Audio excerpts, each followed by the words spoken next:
Hi, today I wanted to talk to you guys about identity and self-confidence. I strongly believe that when we have a strong spiritual source as the foundation of our identity, all of our other identities start to fall into place, whether that's our identity as a daughter, as a friend, or as a son. Whatever these identities may be, they fall into perspective. And so it creates a foundation through which we can develop our sense of self.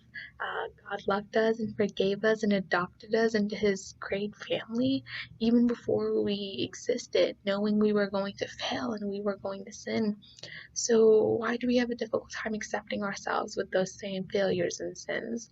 And I believe it's because our identity often doesn't stem from Jesus, but rather ourselves and the people and things around us.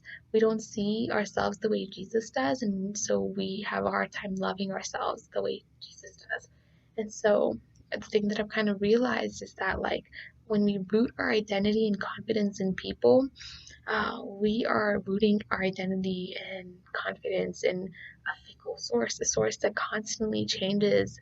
And so we can't rely on people's comments and compliments and praises because they come from a fickle source, right? And so they change, and as they change, our perception of confidence and our identity changes. And so it's important to realize that, like, Jesus is stable, and so he doesn't change. Paul even said in, I think, Philippians 3 verses 1 through 4, that, like, he has no confidence in the flesh because the flesh lets us down. Often we find ourselves projecting confidence that we don't possess, and I think we hear too often of just like fake it till you make it.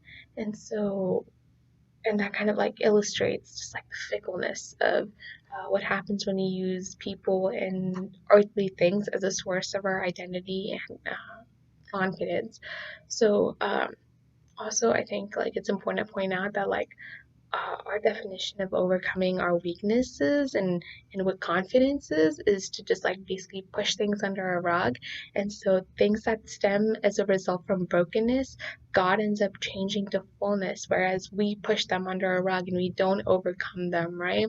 And so when we're led by his spirit, our identity is firm. We see in Judges 6:11 where Gideon thinks he's weak. Jesus comes and reminds him that he is strong and that he is able to conquer, right? His identity is in Christ, and his confidence is greater than anything earthly that he could have imagined. And so when Gideon saw weakness, God saw strength.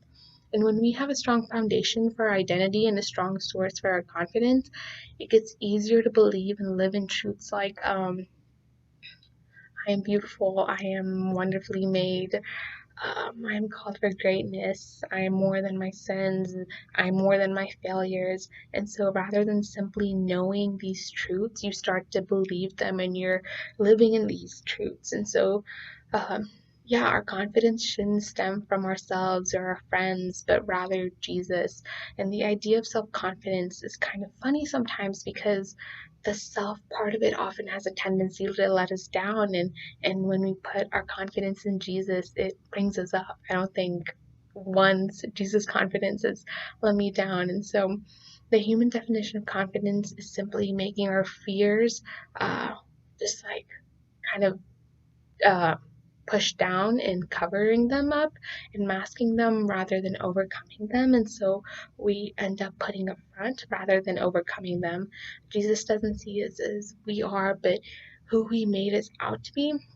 And so, whether it's our identity or confidence, when it is rooted in Jesus rather than people or things, our truths start to stem from the gospel rather than a constantly moving target that's changing as the months and the years change. And so, when we do this, we go on a journey together with Jesus rather than forcing him to sit in the bleachers where he's just watching and just shouting praises and kind of along the journey, right? Like, we need to go on this journey together with him rather than forcing him to sit in the bleachers. And so just a reminder of, like, our identity is royal, it's majestic, it's magnificently complex yet simple at the same time when it's rooted in Jesus, right? And so I just kind of want to encourage you guys to think about whose voice is loudest in your life, whether it's family, friends, Instagram, like, is it you? Also, like, who do you put your confidence in? Like, what do you put your confidence in as well?